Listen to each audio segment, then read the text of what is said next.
Fala, meus nobres! Está começando mais uma vez aqui o Pod Spoiler. Estamos aqui mais uma vez diferente, Risco. Não estamos nos estúdios. Estamos totalmente diferentes, mas para falar aqui desse filme, cara, que a gente não pode deixar batido, porque esse é um filmaço, apesar do tempo. Mas é isso. E aí, Risco? Diga aí como é que você tá. Dê um oi pro pessoal.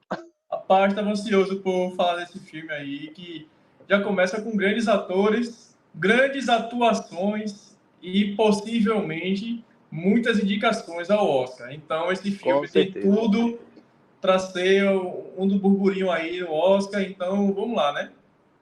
É verdade, é verdade. E aí, um dos maiores cineastas, cara, dos últimos tempos, aí Martin Scorsese, o cara é um filme maravilhoso.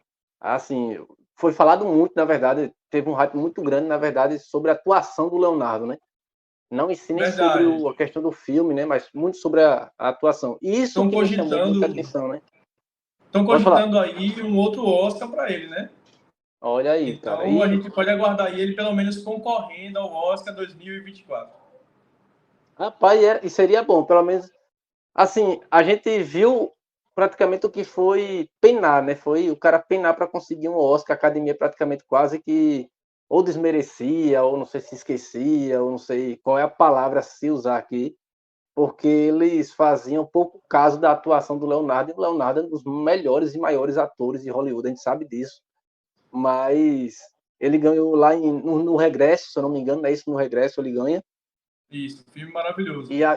Justamente, e agora nós já temos aí o público, o espectador e a indústria em si já está cogitando que ele seja pelo menos indicado em um dos grandes aí a ser cogitado provavelmente a ganhar o Oscar, né? Lógico, tem alguns filmes que vão acontecer.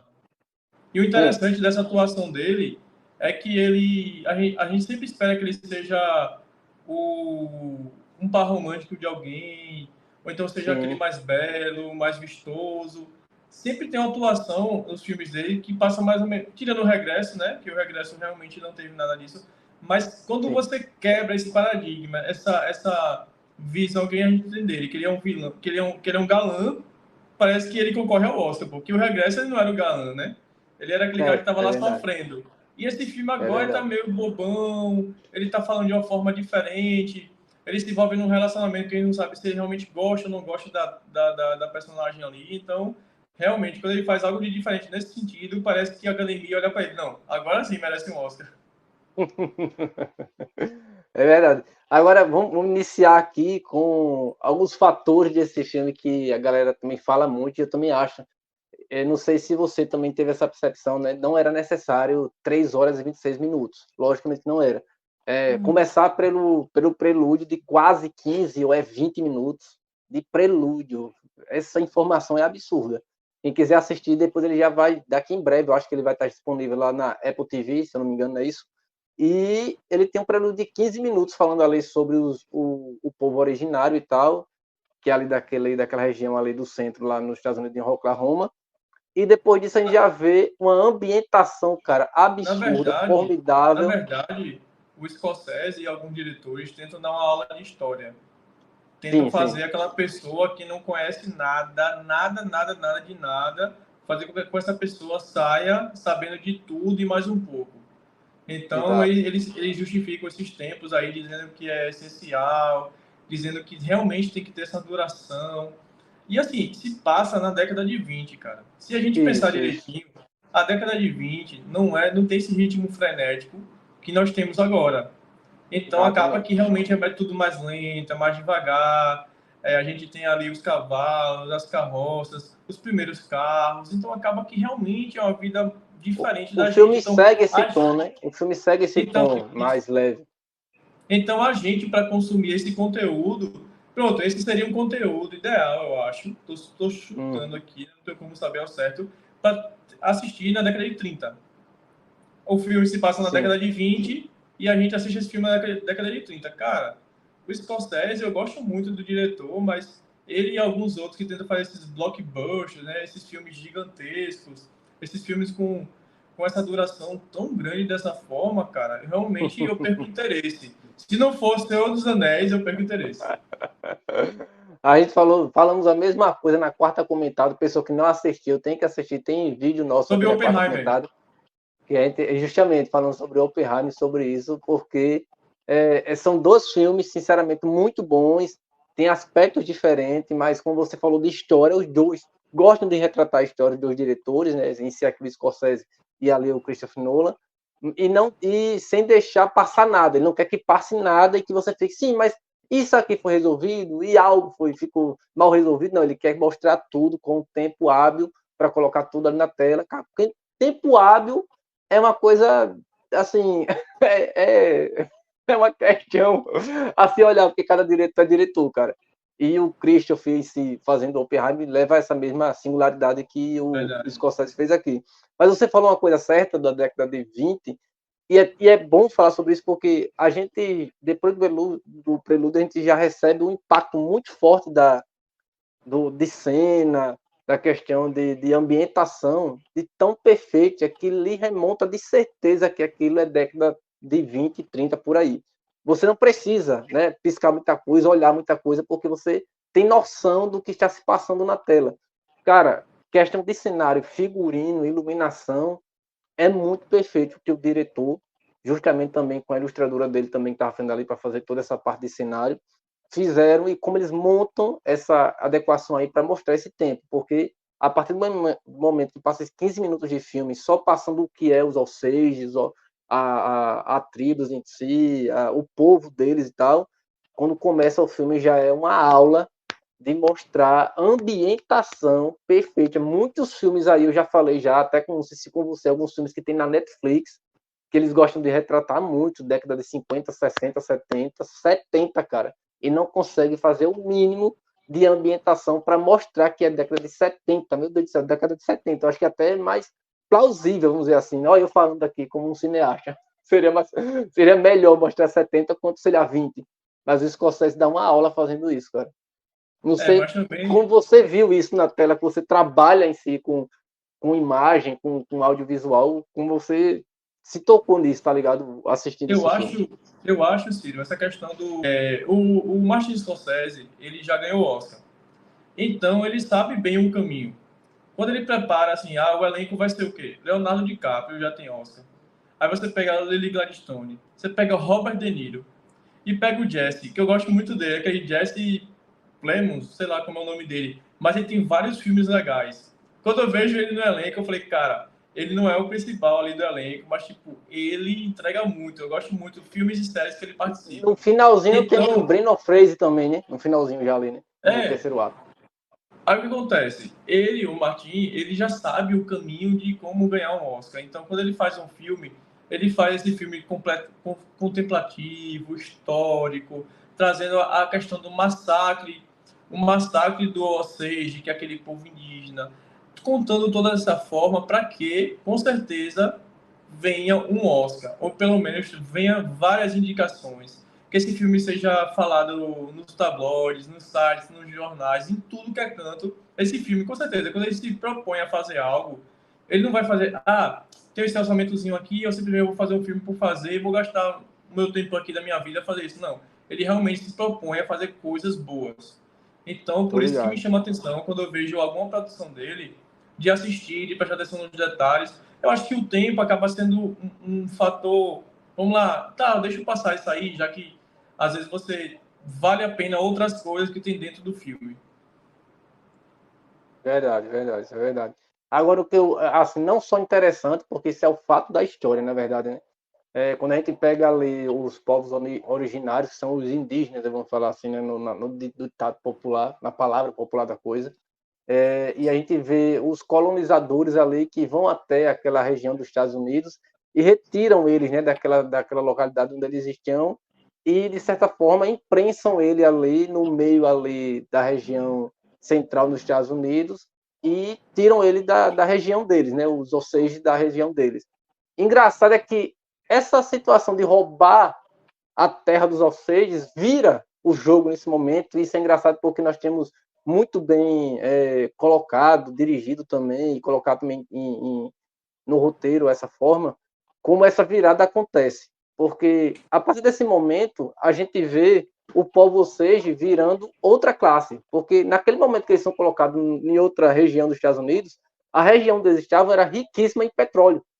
E olha o que a gente aconteceu nos Estados Unidos, uma inversão da questão dos valores que normalmente acontece com o colonizador. Né? O colonizador, o povo branco, acabou sendo o pessoal que trabalhava na base da pirâmide e os Ossages, que eram os povos originários, os indígenas em si, começaram a ser os barões, começaram a eles a serem o povo rico em si da cidade, tá ligado? E isso é muito engraçado ver a montagem de cenário juntamente com os personagens, quando retratam, quando eles estão numa reunião da família Osage, quando eles estão na rua, quando eles estão numa mercearia, ou como eles conseguem, como eles colocam, o diretor em si, logicamente, que com certeza acaba vendo isso em si também na fotografia, como eles colocam essa classe tão bem dividida, tão bem disposta ali dentro da cena, que você consegue ver como é essa separação de classe. Isso, definido, cara, é muito fantástico. Tem uma das cenas, não sei se você vai lembrar agora, uma das cenas quando morre, eu não sei se é a Ana quando morre, uma das irmãs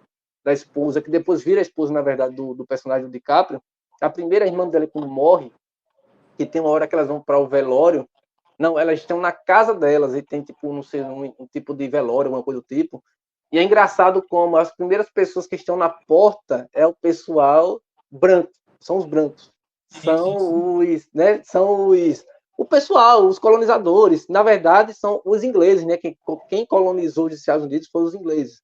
São os ingleses e tal que estão ali. E mais na frente são os amigos que estão já na sala, são os amigos deles que são colonizadores, que tem sempre essa partilha, né?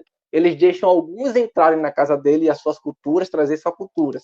E dentro ali do ambiente onde estava só a família, etc e tal, só estava o povo, ou seja, né? Tanto, não sei se você vai lembrar agora, que tem uma hora que o DiCaprio, o personagem dele, né, está na sala e o esposo dela, da mulher que faleceu, manda ele sair da sala. Isso mesmo. Você se lembra disso nele? Dá para você se retirar da sala? Porque era uma questão de divisão de classe. Você não fazia parte daquela estrutura familiar, isso, porque você era branco, você não era bem-vindo ali, você era da parte que ficava lá fora, da parte da classe, da base da pirâmide. Tipo, é o que a gente vê hoje em dia, a segregação, a questão racial, o preconceito em si, e você vê um povo que é, apesar que até o marido dela não é em si o povo, né? Mas eles se tratam dessa forma, porque o marido dela já é um dentro dessa engrenagem. Agora, a gente começa a perceber isso no roteiro porque o próprio DiCaprio ali, ele entra na engrenagem e começa a se situar como acontece essa transformação. E é engraçado porque você falou uma coisa interessante, cara, e foi uma das coisas que eu bati muito em cima começando a assistir, e depois ver algumas pessoas falando muito sobre isso, que foi o tempo de duração do filme. Você falou que, tipo, os anos 20 e tal, tudo era um pouco mais desacelerado, era mais lento de assimilar, se andar de carruagem, de a cavalo, não sei o quê. Fato. Isso. E eu acho que é justamente isso, era para mostrar essa adequação desse povo que chega branco a essa cultura indígena. As pessoas que, tipo, o Rayon mesmo, que era o tio do personagem do DiCaprio, ele é um desses que faz essa partilha, né? Ele é um dos caras que tem uma fazenda dentro de uma terra de um povo originário que ele tira petróleo, mas ele não tem posse da terra, ele só tem posse da parte que é a fazenda dele, porque ele tem amizade com o cara. Ele tem amizade com o cara. Bicho, e eu comecei a ver isso, como eles distintamente começaram logicamente, isso é com certeza da história, e como o próprio Scorsese e também a roteirista, que eu não vou lembrar agora o nome da roteirista em si, mas eu vou depois olhar aqui o nome da roteirista, que também faz, o roteirista, na verdade, também faz parte com ele em alguns momentos de direção, como eles foram em alguns povoados lá nos Estados Unidos, em Oklahoma, mas eles foram até lá para saber mais ou menos como era essas histórias, esses contos, né, falados sobre os avós e tataravós que essas pessoas falavam sobre, para que eles pudessem literalmente adequar essas cenas dessa forma. E uma das cenas que eu acho formidável é a cena do velório da Ana, porque, cara, é muito... Quando eu olhei aquilo, eu disse, poxa vida, é o que a gente vive, vamos dizer assim, no Brasil. Imagina. Quanto a gente fala a questão do branco, do negro, essa questão de segregação, né? Acho interessante também, uma das cenas que me chamou bastante atenção, por gostar de corrida, de Fórmula 1, foi aquela cena de corrida de carro, cara. Cara, no meio da rua, massa. assim. Foi No muito meio da rua, de massa, foi qualquer muito forma, massa. né?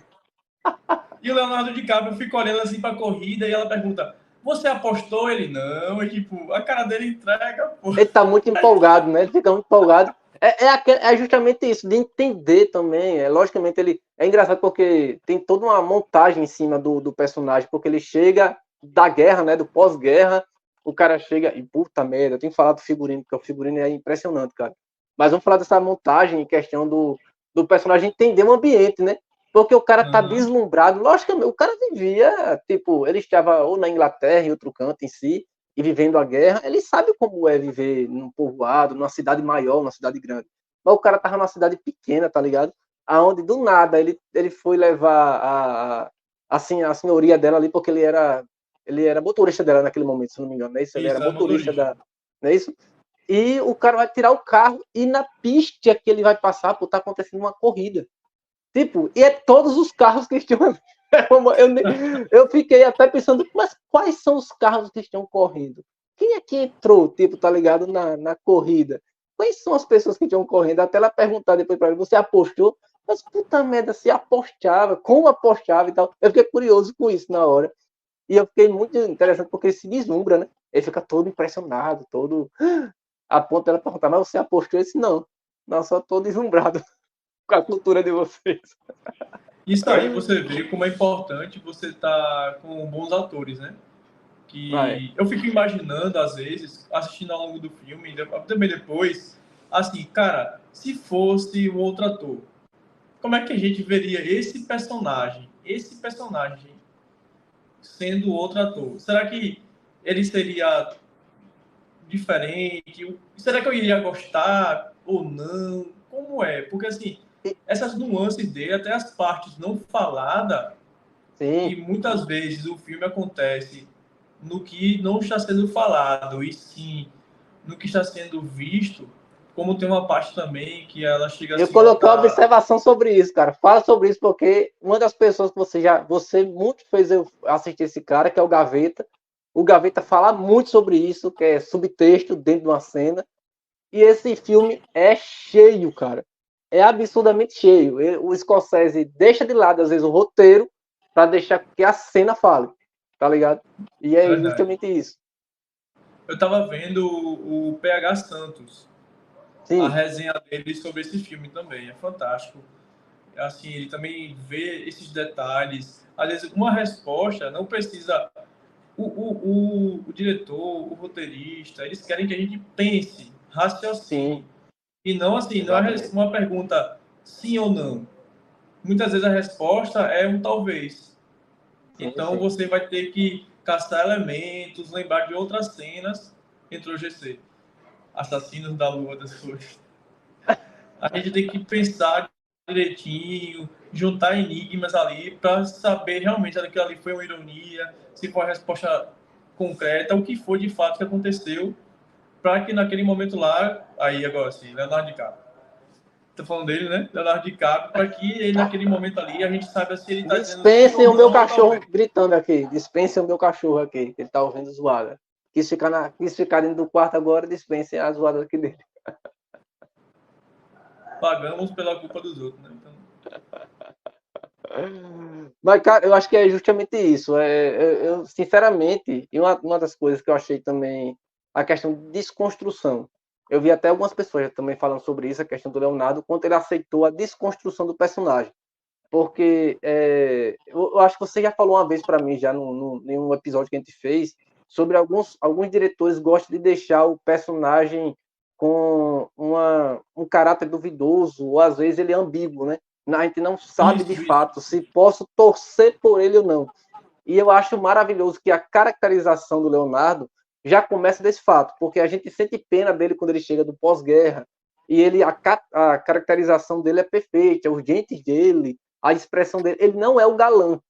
Você até para algum momento e diz, rapaz, será que é o Leonardo que é o principal? Será que é o tio dele, é o rei, que é o principal? Tem hora que você não sabe qual é o foco do enredo, até você ver que quem mostra a história pra gente, quanto espectador, né, é o Leonardo em si, é ele que mostra, é a visão dele do mundo, né? Então é ele que Isso. está fazendo a vez de mostrar o roteiro para a gente entender.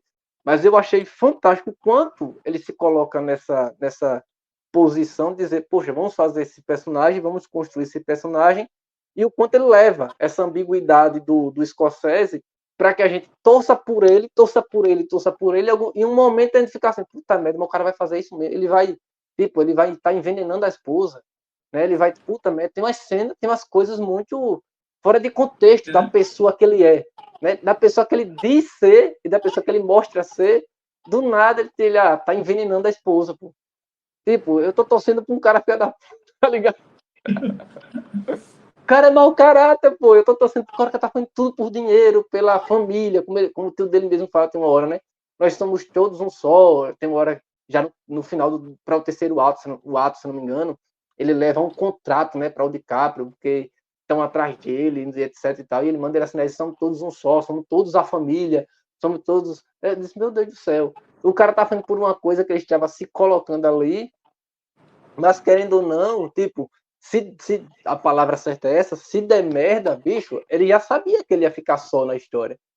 Porque não só ele tem essa ambiguidade, mas como o Rayon, você falou uma coisa muito certa, parece que eu acho que é um dos personagens que mais faz isso, né? O Rayon começa com uma frase e não termina. Ele começa com uma afirmação, né? Eu acho que ele é, se eu não me engano, tem uma afirmação que eu anotei, cara, sobre ele falando até na hora do filme, no cinema, esse filme. E tem hora que ele fala e fica todo mundo olhando assim, e eu disse, ué, não vai ter continuação? Aí eu paro de dizer, eu entendi a lógica, entendi o que ele quer falar, entendi a sagacidade do diretor. E o Rail tem muitas frases desse jeito, já pra a gente pensar assim, ele não é assim, pô. Não, ele não precisa, e é verdade, o personagem não precisa, né? Ele não precisa de mais dinheiro, porque ele é rico. Quer dizer, dinheiro por dinheiro ele tem. Ele não precisa de fama, porque ele é famoso na cidade, e a cidade é isso aqui, pô. Ele é o xerife da cidade, né? O vice-xerife, né? Ele até mostra pro cara que ele é o vice-xerife, tem disso, né? Isso é quando o personagem chega do Leonardo e diz lá que ele é o vice-xerife e ele não apronte na cidade, etc. Ou seja, ele faz aquilo pela ambiguidade do personagem. Ponto final. Tá ligado? É o mau caratismo por trás de uma folha ali, meio reluzente para que a gente fique nessa impercepção do que é ou não é o personagem. Lógico que o Leonardo DiCaprio tem disso, mas o roteiro do que é feito para o próprio De Niro, bicho, é impressionante, e o quanto o diretor deixa isso em subtexto. Tem uma das cenas que quando ele está preso, quando ele volta, que ele foi ver as crianças e tal, foi na morte de uma das filhas dele, quando ele volta, bicho, essa cena é impressionante. Quando ele volta, olha, eu tô lembrando da cena, quando ele volta e o De Niro tá na grade assim, tá falando com ele, né? E ele fala, mas, bicho, é impressionante, porque ele é um sacano, tudo aquilo tá acontecendo por causa dele. E as frases que ele vai dando do roteiro é de preocupação com a família. E o roteiro é tão ambíguo que vai dando outro contexto, porque até então a gente não sabia que o DiCaprio tinha virado o jogo de novo, né? Porque o DiCaprio ele acaba sendo empurrado ali pela justiça, né? Pelos oficiais, ele fica contra o tio, depois o tio vai atrás dele, eles se colocam, vamos dizer assim, na cabeça do lugar e tal, e diz, não posso fazer isso, senão meu tio vai matar, ou coisa parecida, né? Então, vamos fazer o que meu tio quer. E do nada ele vai para o enterro da filha, volta e a gente não tem esse lapso do que aconteceu na história. Justamente o que Scorsese quer que a gente pense. Mas o que é maravilhoso é o que acontece na cena. Porque a ambiguidade desses dois personagens e o quanto eles não falam, é cena, pô. O De Niro não fala muita coisa. Ele tá, tipo, assim, na grade, tipo, oh meu Deus, a nossa família. E ele fala isso, eu acho, né? Vai ficar tudo bem, nós vamos superar, e não sei o quê e tal. E vai jogando frase de efeito, pô, em cima do personagem. E a gente não sabe que o personagem já virou a chave. A gente, do nada, pega de surpresa, né? Do nada, o DiCaprio diz, mas eu vou depor. Do nada. O cara... É impressionante. Essa cena, quem não assistiu, preste atenção nessa cena quando assistir no Apple TV, que é uma das melhores cenas que eu mais gostei, sinceramente, foi dessa cena. A cena quando ele conhece a Molly, que essa questão do subtexto deixa muito entendida que com certeza vai rolar vai ter uma questão amorosa entre os dois, um caso com certeza vai acontecer, né? Porque ele não, mas a personagem lá da Molly, Isso, a personagem da Molly dá entendimento, né? Ela fala de jeito com ele, ela tem um jeito, de trejeitos com ele, que você nem conhece a personagem. Mas você sabe que aquilo, tipo, já é do roteiro. Você já viu antes acontecendo com o De Niro, você já viu antes acontecendo com o DiCaprio, e agora você tá vendo com essa personagem. Aí você começa a ligar o fluxo do que o roteirista está fazendo, né? Isso é fantástico, cara. Eu, Mas sinceramente. essa questão aí que você falou, de ser sacana também, é que aquele negócio, às vezes, vamos supor, o Heathcliff, ele é o herói de alguém, ele é o vilão de alguém, ele é um cara mentiroso, um cara bom, um cara ruim. Então, o Para Scorsese, cada pessoa você tem uma versão, né? cara, cada pessoa se conquista de uma forma diferente ou não, então acaba que alguns diretores gostam disso, deixar, cara, o personagem não é aquele cara que é invencível, né, aquele cara que não tenha defeitos. É aquele cara que Sim, sim vai ter defeitos, vai se assemelhar a alguns pontos com você ou não, mas vai estar ali fazendo o que ele acha na cabeça dele, porque nem todo mundo tem a moral. A minha moral é a minha, a sua é a sua. sim, Então, naquela época ali, os personagens. Tem um que pode pensar que eu vou vir aqui só para explorar, matar e destruir os Ossages aqui. Tem um não, pô, a gente tem que ser gentil, tem que ser gente boa. Tem vários que tem relacionamentos lá com as índias também e tal. Então, exato. cabe aquela moral, tem gente, mas ninguém tá vendo, eu vou fazer o que quiser por aqui. Então acaba que, né, nesse momento, na década de 20, e ainda mais vindo de um pós-guerra, cara, o que vai se esperar de mentalidade, de construção, de senso, né? Quer que o cara vai É. estar com a mente boa ou não vai estar com a mente boa? Então, cara, a vida é assim mesmo, né? E tem diretores que deixam sempre essa pulguinha atrás da orelha, né? Quando você acha que é tal coisa, você se surpreende com outra coisa. E uma coisa engraçada sobre isso é que, tipo, ele não se dá a redenção, né? O próprio personagem do DiCaprio não se dá a redenção, porque ele tenta desfazer tudo o que aconteceu, ele vai atrás e tal, aí acaba dizendo que vai sim depor contra o tio e etc.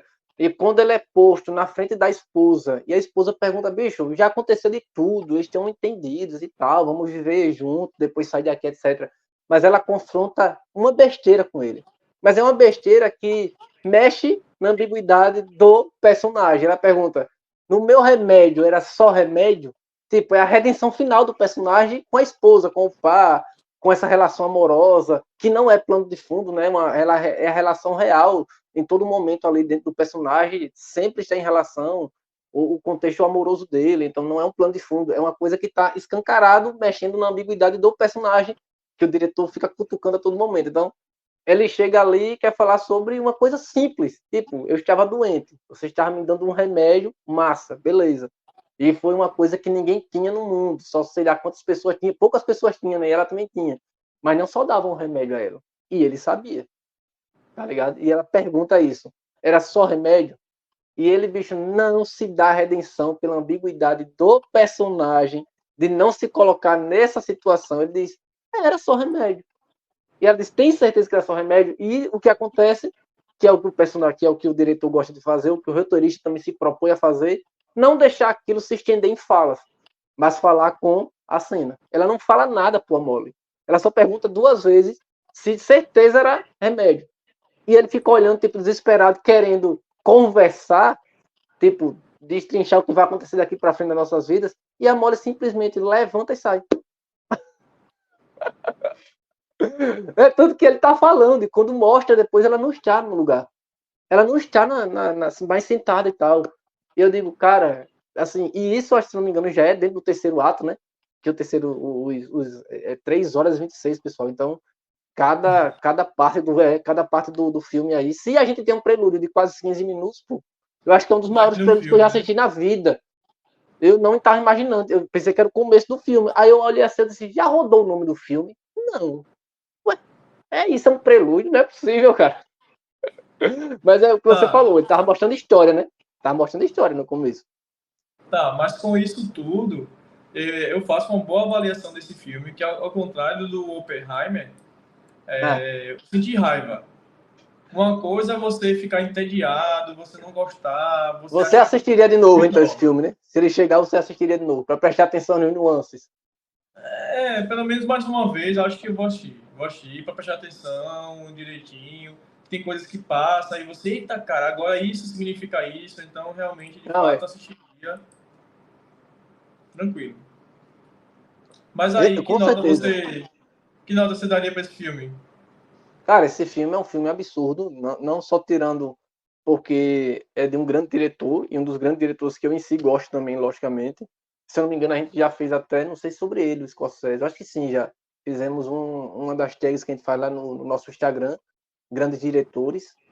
E, bicho, pra mim, o que peca, e sinceramente, no terceiro ato, assim como o Oppenheimer, em alguns, eu acho que já no terceiro, não, é também no último ato, né, que começa o politiquês, né, o politiquês entra no terceiro ato e aquilo não tem muita necessidade para entendimento, tanto do roteiro, tanto do contexto e para o espectador. Não tem, sinceramente, desculpa o Christopher Nolan, que não tem para Bicho, quê. são mais de 1000 nomes ali para você saber se importar desses Pô, nomes, cara, não é tem absurdo. contexto. A gente começa a achar que a gente não entendeu o filme, porque ele começa a falar, mas fulano veio aqui cicrano e o outro, e a gente se pega a dizer, Isso mesmo. eita, eu não sei quem são as pessoas. A gente se toca que não sabe quem são as pessoas que ele está falando, Isso. então a gente não entendeu o filme. Quebra a magia todinha do próprio filme no final, do terceiro ato, então não tem necessidade. E uma das coisas que eu também falo nesse próprio filme também, do Assassino da Lua das Flores, no terceiro ato também acontece isso. Um exemplo é quando dá a queimada quando o Ray faz a queimada na fazenda dele para conseguir o seguro. Você vai lembrar agora quanto tempo de tela tem aquela queimada, pô. Tem quase 10 minutos de Meu tela, Deus pô. do céu.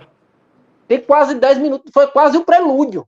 É absurdo, são 7 minutos e pouco, pô. Eu olhei quando eu tava assistindo. Aí depois ele dá parte, né? Não é contínuo. Ele faz um de 3, e depois um de 4 e pouco, e depois termina os 7. E eu disse, puta merda, eu já entendi que era um incêndio, eu já entendi que ele fez para ter o seguro, eu já entendi tudo. Porque o cara ficou. Porque ele fez takes bonitos, ele queria mostrar, etc e tal. Então tem esse problema, sinceramente, de ter coisas que não eram necessárias, tempo de tela demais, que não era necessário, que não está contando nada. Está se falando muitas vezes desse subtexto, que às vezes é enxurrada, para que o espectador possa entrar dentro da narrativa que ele quis colocar, de imagem, não de texto em cima de imagem. Mas para mim, se não fosse isso, era uma nota melhor, mas para mim é 8,5 e com louvor. Só por causa desse tempo aí, o Scorsese perdeu algumas estrelinhas comigo. Então, eu esperava realmente que fosse essa duração tão grande, até porque se a gente pegar o trailer não é curto. Já começa a dar rir. O trailer Quando é um eu vi o filme, é um trailer, filme normal. O trailer é um filme normal. quando eu vi o trailer a primeira vez, eu achei, ih, meu irmão, esse filme tem cara de 2 horas e 40, 3 horas. Então me surpreendeu pelo lado negativo, teve mais de 3. Mas assim, é filmão, cara. É aquele filme que você indica para pessoas específicas. Eu Sim, realmente é. eu não indico esse filme para um cara que só gosta de filme da Marvel, de duração curta e que quer se divertir.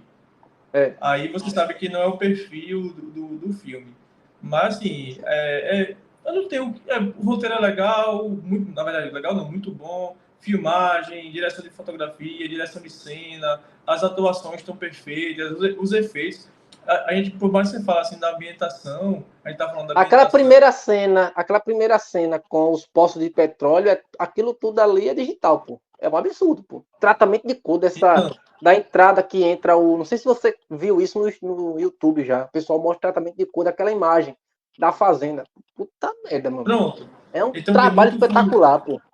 tem muito fundo verde ali, tem muita pós, tem muita coisa que realmente foi feita. Né? Não é igual o Oppenheimer, que o diretor escondeu o nome de pessoas que trabalham no filme para dizer que foi um filme sem efeitos especiais e tal. Esse filme não, cara. Ele realmente tem todo esse cuidado, toda essa preocupação de passar aquela perfeição de você, Sim, cara, eu sair satisfeito de ver uma obra-prima. Então, verdade. assim, uma nota tipo 9, com certeza. Porque, assim, só não chega ao 10 por causa dessa duração, que não me agrada, mas também pode agradar algumas pessoas. Eu não vi ninguém falando bem da duração. Sim, Mas sim. pode ser que tenha aquelas pessoas que gostam de filme de cowboy, que vai gostar desse filme muito Eu vi, longo. viu? O cara que faz vamos citar um monte de gente aqui, acho que toma um gaveta, etc. O Super 8, o cara lá, que esqueci o nome dele, que faz o Super 8, ele diz assim, ele teve a capacidade de dizer que não sentiu passar o tempo. Meu Deus do céu, em nome de Jesus, só tá de brincadeira comigo. Eu tenho que levar 4 pipocas, 5 refrigerantes, Não, pô. 2 quentinhas, 2 marmitas, tudo para conseguir. Ainda peço um iFood no meio do filme. Patrocina nós no iFood. Mas agora me diga, eu estou sabendo que você está com a lista do Oscar, você consegue as coisas adiantado, você Sim. tem um pessoal aí que lhe passa, você consegue hackear as coisas.